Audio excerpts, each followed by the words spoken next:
بسم اللہ الرحمن الرحیم۔ حضرت ابو ہریرہ نے حضور اکرم صلی اللہ علیہ وسلم سے نقل کیا ہے کہ میری امت کو رمضان شریف کے بارے میں 5 چیزیں مخصوص طور پر دی گئی ہیں جو پہلی امتوں کو نہیں ملی۔ نمبر 1 یہ کہ ان کے منہ کی بدبو اللہ کے نزدیک مشک سے زیادہ پسندیدہ ہے۔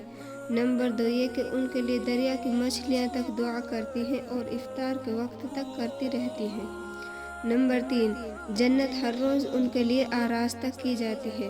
پھر حق تعالی شانہ فرماتے ہیں کہ قریب ہے کہ میرے نیک بندے دنیا کی مشقتیں اپنے اوپر سے پھینک کر تیری طرف آئیں۔ نمبر 4 اس میں شرکت شیاطین قید کر دیے جاتے ہیں کہ وہ رمضان میں ان برائیوں کی طرف نہیں پہنچ سکتے جن کی طرف غیر رمضان میں پہنچ سکتے ہیں۔ نمبر 5 رمضان کی آخری رات میں روزہ داروں کے لیے مغفرت کی جاتی ہے۔ صحابہ رضی اللہ عنہ نے عرض کیا کہ یہ شب مغفرت شب قدر ہے۔ فرمایا نہیں بلکہ دستور یہ ہے کہ مزدور کو کام ختم ہونے کے وقت مزدوری دے دی جاتی ہے۔